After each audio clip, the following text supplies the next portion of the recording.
A real sport. Now here's the thing, right? What is a real sport? Jordan, that transitions nicely into my next thing. What is a real sport? That's the A real question. sport is one that exists in reality, Right, but Justin. Jordan, what is existing in reality but a game that can be played in real life? A game that can be played functionally. And Jordan, my next movie, you may argue, is not a real sport. I would say that its director created the sport in his driveway and they played it, therefore, real sport. Now, Jordan, we're obviously talking about the classic Baseketball. The 5, touchdown! In a world where professional sports had sunk to a new low, two guys invented a game Yes! Home run, that's 3-1, dude. that took them to the big time. Hard to believe that just 5 years ago, this game was played only on driveways. And it's hard to believe just 5 years ago, those girls were only in grade school. From the director of The Naked Gun and starring the creators of South Park What an unfortunate thing to happen on Dozen Egg Night. comes a story about their rise to stardom. Would you mind signing these? Sure. Oh. The fans who adored them. Joey, look who's here. My biological father? Basketball. Starring the South Park boys themselves, Matt Stone and Trey Parker. Cue the trailer.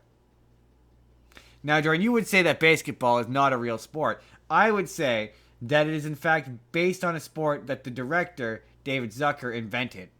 So, if you're going to be like, if it's a made-up sport, are all sports not made-up sports, Jordan? What qualifies a sport as a real sport, if not that it is played competitively? Which this was, technically. Therefore, real sport. No, not a real sport. To me, in order to be recognized as a real sport, it has to be played either regionally in an entire region of a place. So, like, for example, all of Washington, Okay. a good chunk of Washington would have to play it and recognize it as such, perhaps in a league. Or it has to be, in a league. Certainly, Where okay. like a bunch of people come together to play it. I would say it's Otherwise, it's if for example you and I had a driveway and we went outside and played basketball. That's not a sport. That's a game. Okay, you busted me on a technicality. I am Technicality, because I mean it is just horse. I mean, essentially look, it's over glorified. I'm not gonna lie to you. The sport. I mean, makes no sense. I love this movie, and I'm mostly just busting your balls because it's funny. The So sport does make no sense. The rules of which don't make any sense. It's baseball rules. Yeah. Like a singles from the free throw line. Right. And a doubles from the top of the key. You can't shoot from the same place twice. But a triples from back here, and a home runs from behind the meatballs. You miss, you're getting out. Ready? Break. Whoa, what? We can explain it more slowly if you need us to. You're not big sports guys? No, we get it. We get it, man. What qualifies as a double or a single or a triple or a home run? or home run Doesn't or- make any sense. This movie is a miracle. The South Park guys hate it. I don't understand why. I don't get why. To me, it's one of their better ones. So funny. It's such a funny place in their history because they made it. South Park was a year in, and they thought it was going to get canceled, and they did this movie as a favor. That's funny. And it's the For only who? To the director. They were friends with the director. I think it was the director, but they did it. I can't. That's just one of the anecdotes about this is that they did it as a favor, and they thought that South Park was going to get canceled, and that is wild. And they otherwise hate it. They think that the humor is sophomoric, which it is. But that's what makes it funny. It is, but that's what makes it great. The one who always gets me is the guy who plays Squeak. Yo, Tyler. I hear your sister's going out with Squeak. What? Mark me down for another psych out. Hey, I'm not going out with his sister. Dude, that's the defense. You gotta psych him out. Yeah, we gotta say totally fucked up shit to make sure the other guy misses. All right. Hey, wait a minute. Why is me going out with his sister totally fucked up? Because I was Wait. It's Dean Baker, I think is what his name is, but he's been with them since college. Like he was in Cannibal the Musical with them, and then he was in Orgasmo. I should have known you'd team up with Luna Van Lupstra. That's right, Chota boy. And if you don't tell me where Orgasmo is, I'll screw you to death. I'd like to see you try. All right. And then he was in this, and this is the Isn't movie he most also, people... isn't he a voice on South Park too? Yeah, he's done the occasional voice on South Park, but no one really major. But he didn't really... he's been in a few stuff here and there, but nothing like that anyone would, I would imagine, know him by name. But yeah, there's so many solid... like the when he did... They call him fat.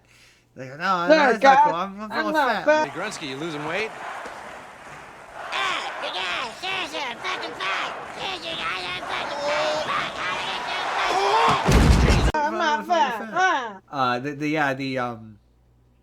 All of the psych outs are very funny. I love the bit where I like when Matt Stone, his character, he's driving in the car and it's like even when your best friend left you. Oh, that's Trey Parker. Yeah, that's later on. Yeah. Spinning out of control. Seems the whole world is out to get you. Everything is wrong. Nothing seems right. There's a sinking feeling inside. Even your best friend has turned his back. But you can't let it bring you down. No, you've got to fight it. 'Cause you try, but you can't let go. It's when you're down that you gotta get up. Don't let them walk all over your face. Stand up for yourself and make everything right again. Even if some guy's trying to blackmail you and your girlfriend thinks you suck, it's up to you to let them know that it was all just part of some rich guy's evil plan.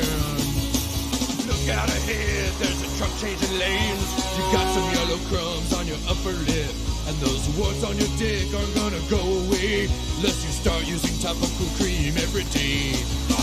The funniest cameo in that movie is if you watch Unsolved Mysteries, is Robert Stack doing Unsolved Mysteries. He's so funny. There's a moment where you could tell that he cracked and he laughed and they kept it in the movie. Before his disappearance, Coop's girlfriend had paid him a visit. According to friends, they had quarreled. If you're looking for Joe Cooper, I suggest you look wherever you find the most heinous, blatant, and vile exploitation of children on the planet. Scenario number 2. Coop went to Disney World. That's legit funny. The bit in the car, also hilarious, where he sings the song. Look out ahead, there's a light truck changing lanes. You got some yellow crumbs on your upper lip. My favorite bit, I love the bit where he gives up the ownership of the team. He shares it with the rest of the team, and then Matt Stone immediately sells the team out.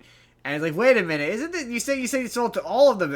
It just kind of seems like you just unilaterally. I mean, to be fair, you were unilaterally making decisions, but you just also made unilateral decisions, and no one really calls him on it. It's very weird. Also, the notion of like sports being bought and paid for, and like teams is like selling out stadiums to the highest bidder and moving from place to place.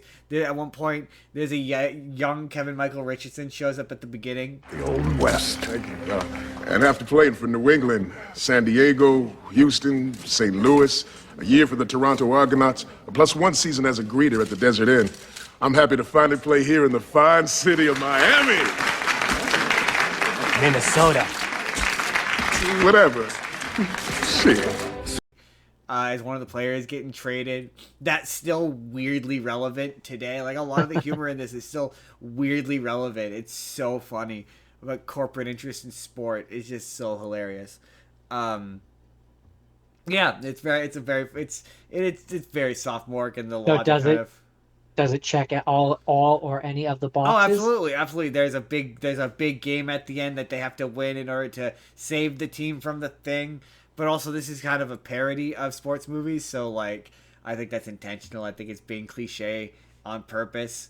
It's funny that this is like one of the few live action things they did, Like, they've never been on camera really since. And they hate it, and I don't understand why, because it's a really funny movie, and I had a good time. I had a great time watching it. I was like, oh, this is so much fun. This is why I love sports movies. Like really cliched sports movies that are cliched. I love it. Super funny.